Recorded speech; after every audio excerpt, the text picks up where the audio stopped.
नमस्कार, राजकीय महाविद्यालय बस्सी के इस यूट्यूब चैनल में आप सभी का स्वागत है। मैं हूँ डॉक्टर रामनारायण मीना। अ, आपके लिए मैं आज पिछला जो वीडियो था उस वीडियो को आगे बढ़ाते हुए मुद्रा और कीमतों के सिद्धांत पर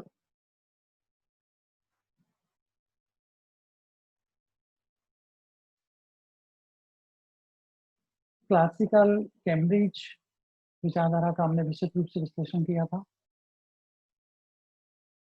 आज मैं आपके सामने अ, मुद्रा और कीमतों के सिद्धांत के ऊपर जो एक लंबी बहस चल रही थी क्लासिकल और कीynesian अर्थशास्त्रियों के बीच, वहाँ क्लासिकल जो विचारधारा है उसमें क्लासिकल और नव क्लासिकल जिसमें कैम्ब्रिज विचारधारा है, का विश्लेषण हमने पिछले वीडियो में किया था और उसमें ये एस्टेब्लिश हुआ कि इनकी दी हुई मान्यताओं के तहत मुद्रा की मात्रा और कीमत के स्तर के बीच में प्रत्यक्ष और आनुपातिक संबंध पाया जाता है। लेकिन जॉन मेनार्ड केन्स की जनरल थ्योरी के प्रकाशन के साथ ही क्यूटीएम पर नए प्रकार से एक बहस चली और किन्स ने जो मुद्रा और कीमतों का सिद्धांत है उसका एक रिफॉर्मेशन किया, तो इसलिए इसको reformation of QTM by Keynes के नाम से जाना जाता है। तो आज हम reformation of QTM quantity theory of money by John Maynard Keynes के विचारों का यहाँ पर अध्ययन करेंगे। देखिए, किन्स ने 2 बातों पर बहुत महत्वपूर्ण रूप से जोर दिया। पहला, मुद्रा की सौदा और सतर्कता मांग के अलावा मुद्रा को लोग इसलिए भी अपने पास रखते हैं कि सट्टा उद्देश्य के लिए उसको काम लेते हैं। तो किन्स का यहाँ पर एक नया इनोवेशन था, सट्टा उद्देश्य के लिए मुद्रा की मांग को बहुत तार्किक रूप से व्यवस्थित रूप से सिद्धांत के रूप में रखना। दूसरी उन्होंने जो बात की, जैसे ही स्पेकुलेटिव डिमांड फॉर मनी को शामिल करते हैं, तो ब्याज की दर की भूमिका अर्थव्यवस्था में बन जाती है और ब्याज की दर की भूमिका से ही उत्पादन और कीमतों पर क्या प्रभाव पड़ता है, इसके एक लंबी परिवर्तन की जो जो परिवर्तन की प्रक्रिया है, उसका विश्लेषण किया जाता है। तो यहाँ पर मैंने यहाँ पर देखो एरो के माध्यम से बताया है कि मुद्रा की पूर्ति में परिवर्तन करने पर ब्याज की दर में परिवर्तन होता है, इससे निवेश के स्तर में परिवर्तन होता है और इससे समग्र मांग में परिवर्तन होता है। समग्र मांग में परिवर्तन होने पर अल्पकालीन पूर्ति वक्र के अनुरूप जब मांग बढ़ती है तो पूर्ति बढ़ने के लिए साधनों की मांग बढ़ती है। एग्रीगेट डिमांड बढ़ने पर उत्पादन करने के लिए साधनों की मांग बढ़ती है, तो लागत कीमतें में परिवर्तन आता है और अंततः ब्याज की दर में परिवर्तन आता है। तो किन्स ने इस बात को बहुत सक्सेसफुली एस्टेब्लिश किया कि सट्टा मांग के लिए जो लोग मुद्रा अपने पास रखते हैं और उससे ब्याज की दर कैसे प्रभावित होती है और ब्याज की दर में परिवर्तन होने से उत्पादन और कीमतों में कैसे परिवर्तन होता है, इस पूरी प्रक्रिया का उन्होंने अध्ययन किया। वैसे मैंने पिछला जो वीडियो है, चूंकि 2 वीडियो एक साथ मैं आपको दे रहा हूँ, पिछला जो वीडियो है उसमें दरअसल इसका बहुत डिटेल में बताया है कि सट्टा मांग क्या होती है, बॉन्ड्स क्या होते हैं और उनका बॉन्ड्स और प्राइसेस के बीच में क्या रिलेशन है, ये सारा डिटेल मैंने दिया है। किसी तकनीकी खराबी के कारण वहाँ पे पीडीएफ जो स्क्रीन आपको दिखा रहा हूँ वो नहीं दिख पाई थी, तो वो मैं आपको यहाँ पे पुनः एक बार दिखा रहा हूँ। किन्स के अनुसार लोग 3 उद्देश्यों के लिए मुद्रा की मांग करते हैं। 2 उद्देश्य वैसे ही हैं जैसे पहले थे, सौदा या लेन-देन उद्देश्य के लिए और सतर्कता उद्देश्य के लिए। सौदा या लेन-देन उद्देश्य के लिए लोग मांग 2 प्रकार की हम इकोनॉमिक एजेंट की बात करें, हाउस होल्ड जो उपभोक्ता होते हैं, साधनों के स्वामी होते हैं और फार्म्स जो उत्पादन के साधनों को संगठित करते हैं। ये दोनों संगठित करके उत्पादन करते हैं। ये दोनों इन दोनों के लिए एक खास बात ये होती है कि आय और व्यय के बीच में अंतराल होता है। जैसे आप देखेंगे कि एक परिवार में जो जो इनकम आती है वो मान लीजिए कि महीने के प्रारंभ में इनकम आती है, तो महीने के प्रारंभ में इनकम आती है और महीने के अंत तक उस पैसे को खर्च करना होता है, अपनी ज़रूरत की लेन-देन करने के लिए लोगों की ज़रूरत होती है, तो महीने भर के दौरान खर्चा किस प्रकार से चलना है, लोग अपने पास नकदी रखते हैं। इस नकदी रखने के उद्देश्य को सौदा या लेन-देन उद्देश्य की माँग कहते हैं और सतर्कता उद्देश्य का मतलब है कि अ अनएक्सपेक्टेड कोई अवसर पैदा हो जाए, अप्रत्याशित अवसर पैदा हो जाए या कोई ऐसे अवसर पैदा हो कि हमें यदि पैसा नहीं है तो नुकसान हो रहा है, तो उससे कैसे निपटा जाए? इस उद्देश्य के लिए लोग अपने पास नकदी रखते हैं, इसलिए इसको कहा सतर्कता, सावधानी। स्पेक्युलेटिव स्पेक्युलेटिव मोटिव्स के लिए मुद्रा अपने पास लोग रखते हैं। तो 2 प्रकार के उद्देश्य के लिए लोग मुद्रा रखते हैं, transaction motives and speculative motives. ये दोनों उद्देश्य से आय का धनात्मक फलन होता है, यानी आय में वृद्धि होती है, तो सौदा और सतर्कता उद्देश्य के लिए मुद्रा की माँग में वृद्धि होती है। तो यहाँ पर पीडीएफ में मैंने बताया कि परिवार और व्यावसायिक फर्मों के आय और व्यय के बीच में एक समय का अंतराल होता है और इसीलिए परिवार और हाउस होल्ड सौदों को संपन्न करने के लिए अपने पास नकदी रखते हैं। ये आय का धनात्मक फलन होता है। धनात्मक फलन को मैं आपको पीडीएफ व्हाट्सएप पे भी दे रहा हूँ। तो आप जो व्हाट्सएप पे पीडीएफ दे रहा हूँ, आप उसे इसके साथ निकाल करके और एक बार अच्छी तरीके से देखें। तो देखिए सौदा और सतर्कता उद्देश्य के लिए मुद्रा की माँग है, वो अ, राष्ट्रीय आय के स्तर पर निर्भर करती है और ब्याज की दर से अप्रभावित है। तो किन्स ने ये निष्कर्ष निकाला कि सौदा और सतर्क उद्देश्य के लिए मुद्रा की मांग राष्ट्रीय आय का धनात्मक फलन होती है और ब्याज की दर से अप्रभावित होती है। सौदा और सतर्कता उद्देश्य के लिए मुद्रा की मांग विनिमय के माध्यम के रूप में कार्य करती है। ये आय का धनात्मक फलन है। इसको एलटीपी दोनों ट्रांजेक्शन एंड स्पेक्युलेटिव मोटिव्स को मिला करके और एलटीपी लिया और ये आय का धनात्मक फलन है। इसको हमने यहाँ पर बताया है। सट्टा उद्देश्य के लिए ये चीज़ का बहुत मौलिक एक यद्यपि कहीं न कहीं विचार जो कैम्ब्रिज अप्रोच है उसमें भी आता है, लेकिन उन्होंने बहुत व्यवस्थित रूप से अपनी बात को नहीं रखा क्योंकि स्टोर ऑफ वैल्यू को उन्होंने भी शामिल किया कि किस प्रकार से लोग स्टोर ऑफ वैल्यू मोटिव्स के लिए लोग अपने पास नकदी रखते हैं, लेकिन किन चीज़ को बहुत व्यवस्थित रूप से रखा। उन्होंने कहा कि सट्टा उद्देश्य के लिए मुद्रा की माँग ब्याज की दर का ऋणात्मक फलन होता है, पहली चीज़। दूसरी चीज़ ब्याज की दर पर सरकारी बॉन्ड्स प्रतिभूतियों की कीमत में विलोम संबंध होता है।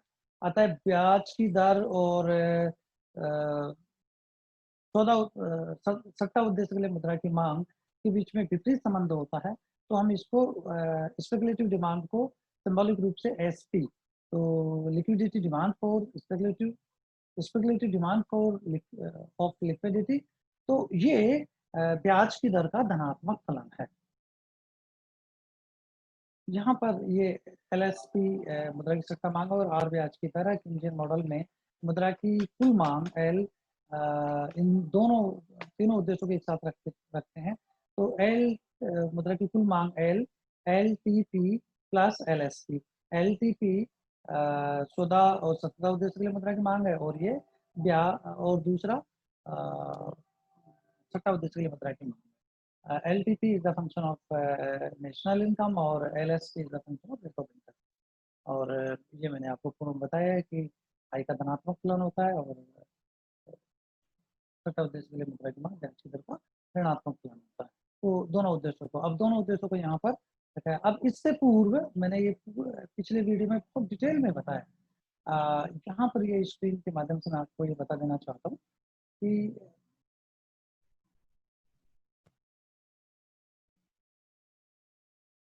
बेसिकली बॉन्ड किसे कहते हैं। कोई भी व्यक्ति भू संपत्ति, बहुमूल्य धातु, बंध पत्र और मुद्रा इत्यादि के रूप में जो अपने पास धन संचित रखता है, उसको सरलता की दृष्टि से हम यूँ कह सकते हैं कि मुद्रा के अलावा अन्य परिसंपत्तियों को रूप को मिलाकर के एक कैटेगरी बना दी जाए बास्केट बना दिया जाए, तो वो बॉन्ड्स का रूप ले सकता है। प्रतीकात्मक रूप से हम केवल किन्स ने तो जो प्रतीकात्मक रूप से बॉन्ड्स को कहा वो सरकारी प्रतिभूतियों के रूप में उसको कहा कि लोग या तो बॉन्ड्स में अपना पैसा रखते हैं या फिर नकदी के रूप में अपने पास मुद्रा रखते हैं।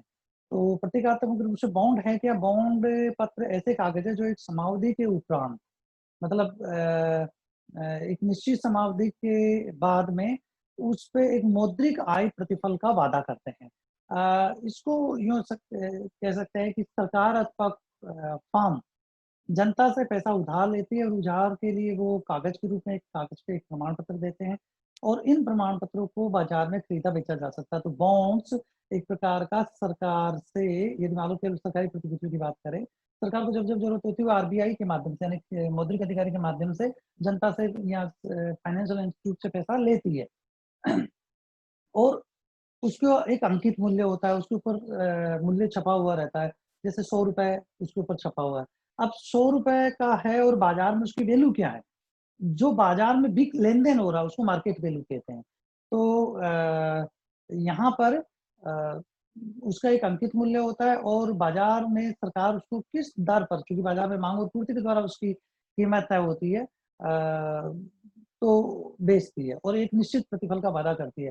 जैसे ₹100 का बॉन्ड बेचा और सरकार ये कहे कि 1 साल के बाद में आपको 6% वार्षिक आय की प्राप्ति होगी। इसका मतलब ये हुआ कि आपको ₹106 सरकार देने का वादा कर रही है। अब मान लीजिए उस बॉन्ड्स की कीमत बाज़ार में ₹120 है।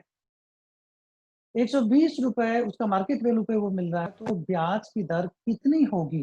जबकि उसके ऊपर फेस वैल्यू है वो ₹100 ही है। तो ब्याज की दर निकालने के लिए 6 डिवाइडेड बाय 120, क्योंकि 120 पे रिटर्न आ रहा है 6%, तो 1 पे रिटर्न आएगा 106 डिवाइडेड बाय 120 और ₹100 पे कितना आएगा? मल्टीप्लाई बाय 100, तो 6 अ, बाय 120 मल्टीप्लाई बाय 100, तो ये आ रहा है 5%, यानी ₹120 के बाज़ार भाव पर वो बॉन्ड बेचा जाता है, तो ब्याज की दर 1% आती है। तो बॉन्ड के भाव बढ़ने पर, क्योंकि ₹100 का था, ₹120 में बेचा बाज़ार में, तो और वैसे वो 6% ब्याज की प्रतिफल का वादा किया जा रहा था।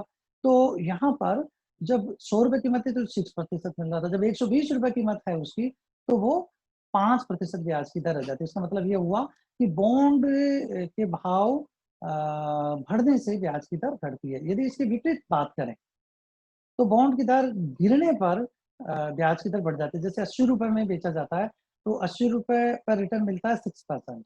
₹1 मिलेगा 6 divided by 100 and 400 multiply by 100, तो ये 7.5%। तो यहाँ पर बॉन्ड्स की प्राइस गिरने पर ब्याज की दर बढ़ जाती है। इस प्रकार बॉन्ड्स की कीमत और ब्याज की दर के बीच में विपरीत संबंध है और यहाँ पर किन्स ने बहुत महत्वपूर्ण एक विचार दिया कि अपने विश्लेषण में उन्होंने एक्सपेक्टेशंस को शामिल किया। अब सट्टा उद्देश्य के लिए माँग कहते किसे हैं? पहले इसको समझें। लोग यदि अपने पास मुद्रा रखते हैं और ये प्रत्याशा करते हैं कि भविष्य में ब्याज की दर में क्या परिवर्तन होने वाला है। मान लीजिए कि भविष्य में ब्याज की दर गिरने वाली है, यानी बॉन्ड्स की कीमत बढ़ने वाली है। तो या तो वो नकदी में पैसा रखे अपने पास मुद्रा के रूप में या फिर बॉन्ड्स में पैसा लगाए। अब आज ब्याज की दर ज़्यादा है और भविष्य के प्रति क्या एक्सपेक्टेशंस है लोगों की? ब्याज की दर गिरने वाली। अब लोगों की जो एक्सपेक्टेशंस है उसको कुछ लोग तेजड़े होते हैं, कुछ लोग मंदड़िया होते हैं, कुछ लोग ज़्यादा बढ़ने की एक्सपेक्टेशंस करते हैं, कुछ गिरने की एक्सपेक्टेशंस करते हैं और एक एवरेज मार्केट निकल कर के आ जाता है। उसके आधार पर हम बात कर रहे हैं यहाँ पे। जब वर्तमान में ब्याज की दर ऊँची है, यानी बॉन्ड्स की प्राइस कम है, नीची है और भविष्य में ब्याज की दर बढ़ने वाली है, यानी बॉन्ड्स की प्राइस गिरने वाली है। तो इन्वेस्टर इस प्रकार से निर्णय लेगा कि आज बॉन्ड्स को खरीदेगा क्योंकि सस्ते मिल रहा है और आगे जाकर के ब्याज की दर अ अ, घटने वाली है, तो बॉन्ड्स की प्राइस बढ़ने वाली है, तब वो बेच देगा। तो सस्ता खरीदा और महँगा बेचा। इससे विपरीत स्थिति में बात करें, यदि आज ब्याज की दर बहुत ऊँची है, यानी बॉन्ड्स की प्राइस ऊँची है और इन्वेस्टर ये कल्पना कर रहा है, ये एक्सपेक्टेशंस कर रहा है कि भविष्य में ब्याज की दर अ,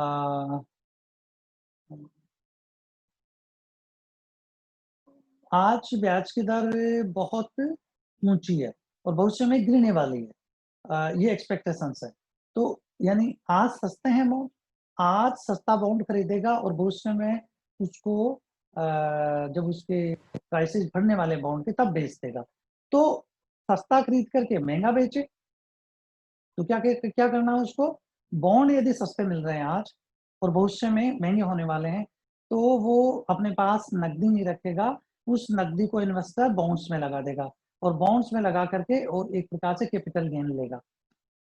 जिसमें कि आप कुछ नहीं कर रहे हैं, मार्केट में कोई परिवर्तन हो रहा है, उसका लाभ उठा रहे हैं आप। तो मार्केट में कोई परिवर्तन हो रहा है, उसका लाभ उठाना, ये कैपिटल गेन है।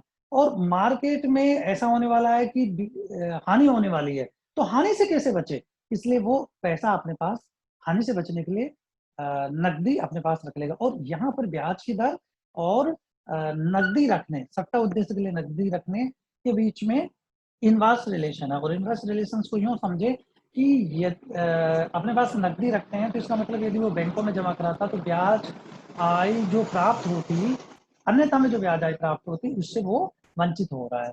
इसका मतलब ये हुआ कि नकदी के रूप में अपने पास रखने की अवसर लागत ब्याज आय की प्राप्ति की से वंचित होना है।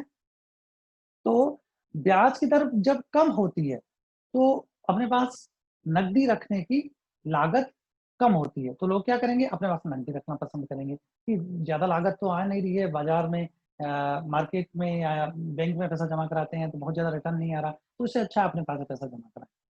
और यदि ऐसा हो कि ब्याज की दर बहुत ऊँची है, तो opportunity cost of holding the money in case वो बहुत ज़्यादा बढ़ गई है, तो लोग क्या करेंगे?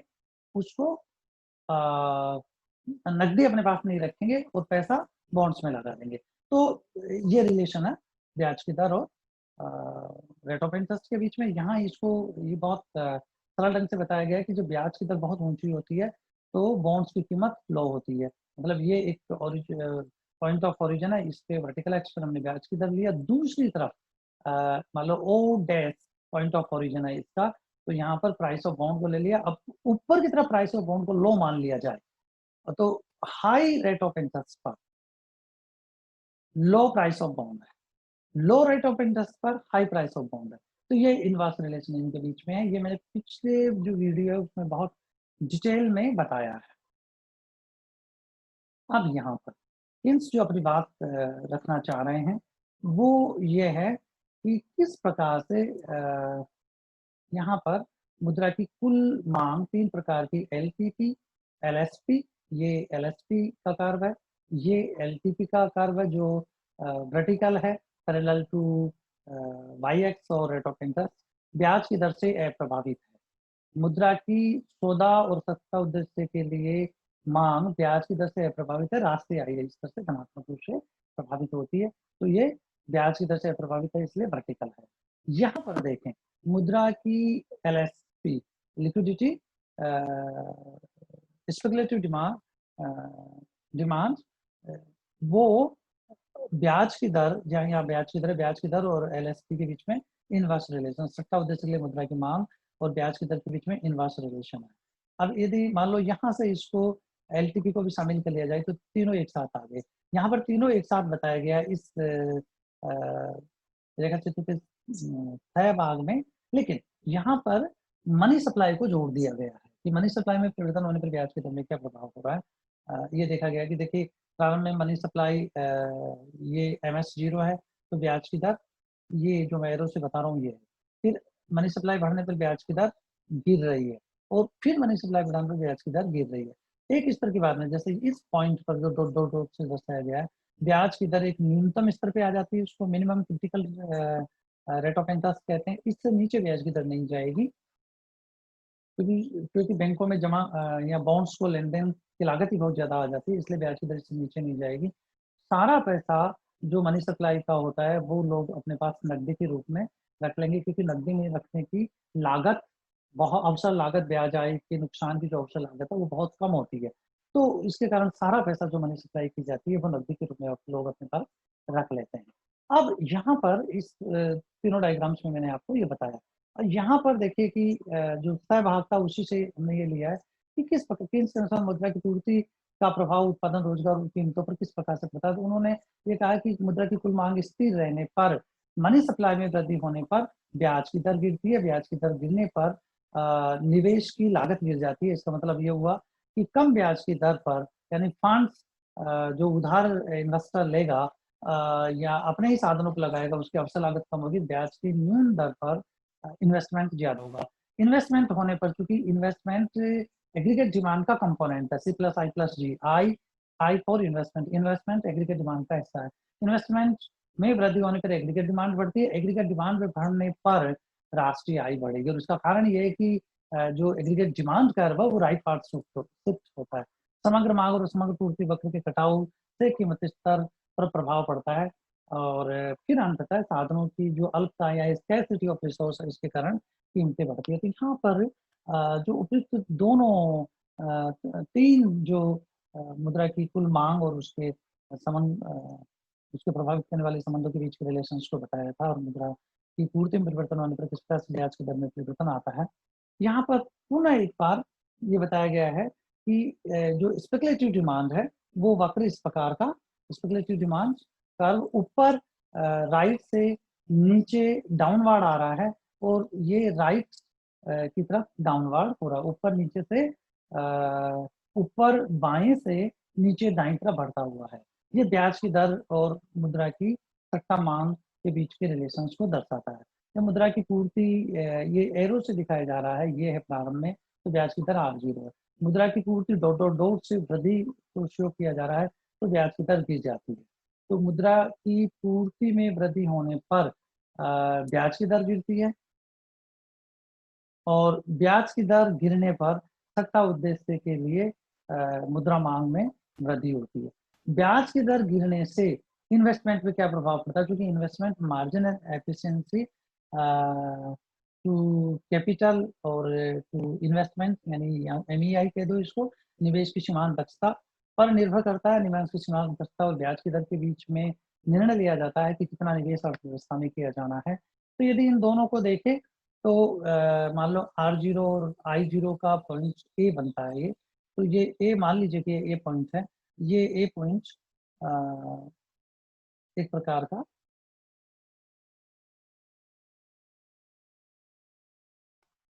सामने है मौद्रिक क्षेत्र, और ब्याज की दर गिरने पर निवेश बढ़ता है। यहाँ पर ये दोनों मुद्रा की मात्रा, ब्याज की दर और ब्याज की दर और निवेश के बीच के रिलेशंस को बताया। अब आपको बस मोटे मोटे रूप से ये समझना है कि ब्याज की दर और निवेश के बीच में इनवर्स यानी विपरीत संबंध होता है। There is inverse relation between rate of interest and quantity of investments. ब्याज की दर और निवेश की मात्रा के बीच में उल्टा संबंध होता है, यानी ब्याज की दर गिरती है तो इन्वेस्टमेंट बढ़ेगा, और ब्याज की दर बढ़ती है तो इन्वेस्टमेंट कम होगा। ये इन दोनों प्रकार के दोनों जो रेखा चित्र है ए और बी के दोनों पार्ट्स में मैंने आपको बताया। निवेश के बढ़ने से संबंध मात्रा ऊपर दाईं तरफ खिसक जाता है, इससे राष्ट्रीय आय में गुणक प्रभाव से वृद्धि होती है। ये मैंने पूरी वीडियो में आपको बताया है। यहाँ पर अगला ये जो रेखा चित्र का डी भाग है, ये बहुत महत्वपूर्ण है। देखिए मैंने आरंभ में ही मेरे PDF में बताया है कि कीन्स की जनरल थ्योरी में जो QTM का रिस्ट्रक्चर किया है, वो दरअसल आय दृष्टिकोण या बचत निवेश दृष्टिकोण के माध्यम से रिप्रेजेंट कीन्स अपनी बात को रिप्रेजेंट करते हैं।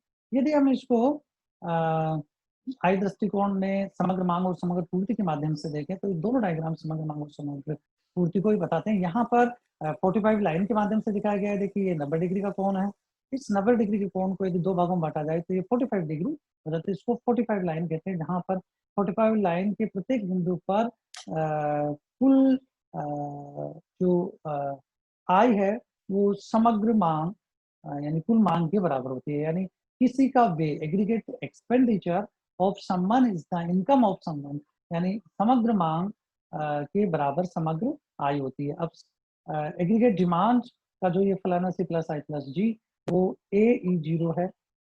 ई पॉइंट पे दोनों बराबर होते हैं, इससे राष्ट्रीय आय का स्तर क्या होता है, ये Y0। यदि इन्वेस्टमेंट ब्याज की दर में कमी होने के कारण बढ़ता है, तो invest aggregate demand curve dot dot dot जो लाइन से AE0 के पैरेलल ऊपर की तरफ शिफ्ट हो गया है, इसके कारण डेल्टा एक्सपेंडिचर ये वृद्धि होती है। इस डेल्टा एक्सपेंडिचर में वृद्धि होने के कारण राष्ट्रीय आय में डेल्टा एक्सपेंडिचर की तुलना में बहुत ज्यादा वृद्धि होती है। कितनी होती है? ये मल्टीप्लायर के ऊपर निर्भर करते हैं, यानी मल्टीप्लायर इफेक्ट से समग्र मांग में परिवर्तन होने पर समग्र कुल उत्पादन में परिवर्तन आता है। इसी बात को एग्रीगेट डिमांड और एग्रीगेट सप्लाई के माध्यम से बताया गया है, लेकिन यहाँ पर कीमतों को कांस्टेंट रखने पर और कीमतों में परिवर्तन होने पर वाली बात को यहाँ पर बहुत अच्छी तरीके से मैंने इस डायग्राम में बताने का प्रयास किया है। तो आप इसको ध्यान से देखिएगा।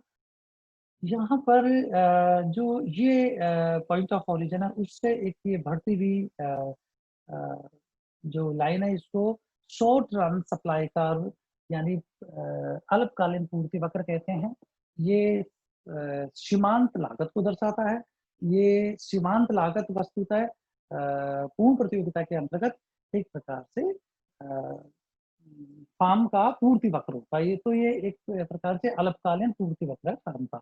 अल्पकालीन पूर्ति वक्र ये दर्शा रहा है कि अल्पकाल में चूंकि लागत दशाओं में परिवर्तन नहीं किया जा सकता, क्योंकि टेक्नोलॉजी और अन्य प्रकार की चीजों में परिवर्तन नहीं किया जा सकता, तो दी हुई परिस्थितियों में लागत फलन है ये। और अल्पकाल में तकनीकी में चूंकि परिवर्तन होना संभव नहीं है, वो दीर्घकाल में परिवर्तन होता है।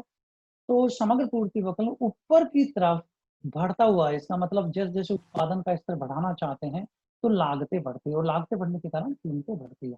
तो यहाँ पर एग्रीगेट डिमांड AD0 प्रारंभिक समग्र मांग है और ये P0 कीमत स्तर है और Y0 उत्पादन का स्तर है। ये एग्रीगेट डिमांड और एग्रीगेट सप्लाई कर्व जहाँ पे एक दूसरे के बराबर होते हैं वो प्रभावी मांग का स्तर है। इस पर P0 कीमत है और Y0 उत्पादन का स्तर है। अब यदि मान लीजिए कि समग्र पूर्ति में परिवर्तन समग्र मांग में परिवर्तन होता है, और समग्र मांग में परिवर्तन किसकी वजह से होता है? मुद्रा की पूर्ति में परिवर्तन होता है। मुद्रा की पूर्ति में परिवर्तन क्यों होता है? मुद्रा की पूर्ति में मौद्रिक अधिकार के द्वारा परिवर्तन करने पर ब्याज की दर में परिवर्तन होता है। इससे इन्वेस्टमेंट बढ़ता है। और ये पूर्व वाले जो ये वाला पोर्शन है, इसमें बताया है कि एग्रीगेट डिमांड बढ़ने पर समग्र मांग वक्र ऊपर की तरफ शिफ्ट हो जाता है। तो यहाँ पर एग्रीगेट डिमांड तरफ शिफ्ट हो रहा है। ये इसी बात को इस के माध्यम से दर्शाया गया है। दोनों इस बिंदु पर बराबर होते हैं और एक यदि कीमतें स्थिर रहती हैं तो Y1 आयल के स्तर के अनुरूप यहाँ पे इस पॉइंट पर स्थिर रहते हैं। यहाँ ये मेरा एरो दिखाई दे रहा है। अब देखिए, कीमतें यदि स्थिर रहती है तो राष्ट्रीय आय में होने वाली वृद्धि Y0 Y1 के बराबर होती है। इसका मतलब ये हुआ कि समग्र पूर्ति वक्र ये ना हो करके यहाँ पर समग्र पूर्ति वक्र ये एरो से दिखाया गया इस प्रकार का है। यानी संसाधन बेरोजगार, इस समय अर्थव्यवस्था में ऐसी परिस्थिति बनी हुई है कि साधनों का पूरा उपयोग नहीं हो रहा है, यानी बेरोजगारी अर्थव्यवस्था में है। समग्र पूर्ति फलन पूर्णतया लोचदार है। समग्र पूर्ति फलन पूर्णतया लोचदार होने के कारण जब मांग बढ़ती है वस्तुओं की तो उत्पादन बढ़ता है और उत्पादन बढ़ने के कारण कीमतें नहीं बढ़ती, केवल उत्पादन वास्तविक आय बढ़ती है। तो पर ऐसी परिस्थिति तब होगी जब कीमतें स्थिर है। यदि मान लो कीमतें स्थिर नहीं है तो फिर इस शॉर्ट रन सप्लाई कर्व के सारे हमें चलते हैं। तो एक नया एग्रीगेट डिमांड निवेश बढ़ने के कारण नया aggregate demand dot dot dot के द्वारा दर्शाया गया जो इस पॉइंट पर एक दूसरे के बराबर होते हैं। यहाँ उत्पादन का स्तर Y2 है और कीमत स्तर P1 है। अब आप देखिए, उत्पादन भी बढ़ रहा है और कीमतें भी बढ़ रही है। अब कीमतें कितनी बढ़ेगी और उत्पादन कितना बढ़ेगा, ये इस बात पर निर्भर करेगा कि समग्र मांग में परिवर्तन होने पर उत्पादन की लोच क्या है और इससे मुद्रा की मात्रा में परिवर्तन होने पर कीमत में कितना परिवर्तन होता है, इस लोच को निकाला जा सकता है। तो ये मैंने पिछले वीडियो में आपको बहुत डिटेल में बताया है। यहाँ देखें कि कीन्स के अनुसार मुद्रा मोटे तौर पर कीन्स के अनुसार मुद्रा व कीमतों का संबंध दो प्रकार के लोचों का शुद्ध परिणाम है। यह समग्र मांग की लोच मुद्रा की प्रतिक्रिया के संदर्भ में और कीमत की लोच समग्र मांग की प्रतिक्रिया के संदर्भ में। यदि इन दोनों को एक साथ सूत्र के रूप में रखे तो यहाँ पर elasticity of money supply with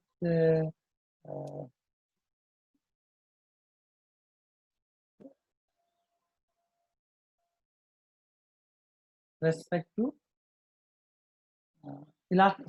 elasticity of prices with respect to quantity of demand.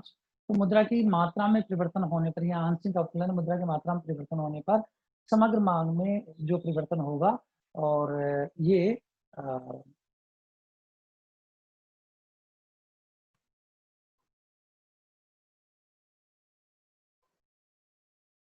मुद्रा की मात्रा के संदर्भ में कुल मांग की लोच को बता रहा है। और यहाँ पर समग्र मांग में परिवर्तन होने पर कीमतों में क्या परिवर्तन होता है? तो दो प्रकार की लोच है, ई डी ई पी। इन दोनों के जो मल्टीप्लिकेशन वैल्यू है उसके ऊपर निर्भर करेगा कि कीमतें बढ़ेगी या नहीं बढ़ेगी। क्लासिकल यदि क्यूटीएम लागू होता है तो E D multiply by E P elasticity of demand elasticity of price, तो इसका वैल्यू 1 होना चाहिए। ऐसा तभी होगा जब ईडी और ईपी दोनों अलग-अलग इकाई के समान हो, तो 1 मल्टीप्लाई बाय 1 इक्वल टू 1 होता है। यहाँ पर संक्षिप्त में बताना चाहता हूँ कि ये रोजगार के स्तर को लिया गया क्षैतिज अक्ष पर और लंबवत अक्ष पर कीमत स्तर को लिया गया है। मुद्रा की पूर्ति में परिवर्तन होने पर यदि समग्र पूर्ति फलाना अर्थव्यवस्था का वो इस प्रकार का है, ये वाई डैश तक जाता है, तो इसका मतलब पूर्णतः लोचदार पूर्ति वक्र है उत्पादन का। तो मुद्रा की मात्रा में परिवर्तन करने पर कीमत नहीं बढ़ेगी, जबकि कीमतें यहाँ पर P0 पे कांस्टेंट है। लेकिन इस पॉइंट के बाद जहाँ एक प्रेशर है, यदि ये स्थिति आती है कि कीमतें भी बढ़ रही है और उत्पादन भी बढ़ रहा है और इस पॉइंट पे जहाँ प्रेशर रुका हुआ है, इसके बाद में जो समग्र पूर्ति वक्र वो पूर्णतया बेरोजगार हो जाता है। इसका मतलब ये हुआ कि समग्र मांग में परिवर्तन होने पर पूर्ति में वृद्धि करना संभव नहीं है। यहाँ पर मोटे रूप से ये कहा गया है कि इसके द्वारा कि जो क्लासिकल क्यूटीएम है जिसमें मुद्रा की मात्रा और कीमत स्तर के प्रत्यक्ष के बीच में प्रत्यक्ष और आनुपातिक संबंध को दर्शाया गया है, बताया गया है, वो उसी कंडीशन पे लागू होगा जबकि अर्थव्यवस्था में पूर्ण रोजगार की स्थिति है। अब क्यूटीएम में तो ये माना गया है कि अर्थव्यवस्था में पूर्ण रोजगार की अवस्था पाई जाती है, तो यदि मान्यताओं के अंतर्गत रह करके विश्लेषण किया जाए तो क्यूटीएम अपनी जगह सही है, लेकिन किन्स ने कहा कि व्यवहार में ऐसा होता ही नहीं है। अर्थव्यवस्था में कभी भी पूर्ण रोजगार की अवस्था नहीं होती है। वास्तविकता ये है कि जनरल अप्रोच ये है, जनरल फिनोमिना ये है कि अर्थव्यवस्था में अल्प रोजगार यानी बेरोजगारी की अर्थव्यवस्था में सामने की स्थितियां पैदा होती है। तो अर्थव्यवस्था में बेरोजगारी है यानी संसाधनों का बहुत सारे संसाधन जो अनयूटिलाइज है, अल्प रोजगार के सामने हो रहा है। इसके कारण यदि अर्थव्यवस्था में मुद्रा की पूर्ति में वृद्धि की जाती है तो एक एक्सट्रीम स्थिति तो उन्होंने बताया कि मुद्रा की पूर्ति में वृद्धि होने पर यदि शॉर्ट रन सप्लाई पर वो पूर्णतया लोचदार है तो कीमतों में वृद्धि बिल्कुल भी नहीं होगी। पूर्ति में वृद्धि होने पर उत्पादन स्तर में समग्र मांग और उत्पादन स्तर में वृद्धि होगी और कीमतें कांस्टेंट रहेगी। और यदि मान लीजिए कि पूर्ण रोजगार से कम स्तर पे की अवस्था है तो कीमतें भी बढ़ेगी और उत्पादन का स्तर भी बढ़ेगा। तो ये उसका एक प्रसिद्ध क्वांटिटी थ्योरी ऑफ मनी का रिफॉर्मेशन है। मेरे दोनों वीडियो को एक साथ आप देखें और साथ में आप मैं जो पीडीएफ दे रहा हूँ उस पीडीएफ को भी आप पढ़ें, क्योंकि तीनों को एक साथ मिला करके देखें तो ये पूरा चैप्टर आपके समझ में आएगा। मैं आपको ये एक बार फिर ये जोर दे करके बताना चाहता हूँ कि ये चैप्टर बहुत महत्वपूर्ण चैप्टर है और ये सब चीजें समझने पर आगे के चैप्टर आपके समझ में आएंगे। तो ये क्यूटीएम है जो किन्स ने रिफॉर्मेशन किया है और बहुत महत्वपूर्ण रूप से किन्स का रिफॉर्मेशन है और ये उनका सिद्धांत है। इसके बाद में मिल्टन फ्रीडमैन ने किया, वो हमारे कोर्स में नहीं है, वो और कहीं आंशिक रूप से मुद्रा की मांग का जिक्र आएगा तो वो आपसे चर्चा करेंगे। तब तक ख्याल रखिएगा अपना, अपने स्वास्थ्य का, अपनों का और सावधान रहिए। आप लोग पढ़िए, नई परिस्थितियों में ढल करके पढ़िए। ये बहुत महत्वपूर्ण है कि आप किस प्रकार से अपने आप को ढालते हैं नई परिस्थितियों के अनुसार। अ, नमस्कार, खुदा हाफ़िज़। फिर अ, हम मिलेंगे नए टॉपिक को, नए वीडियो के साथ। धन्यवाद।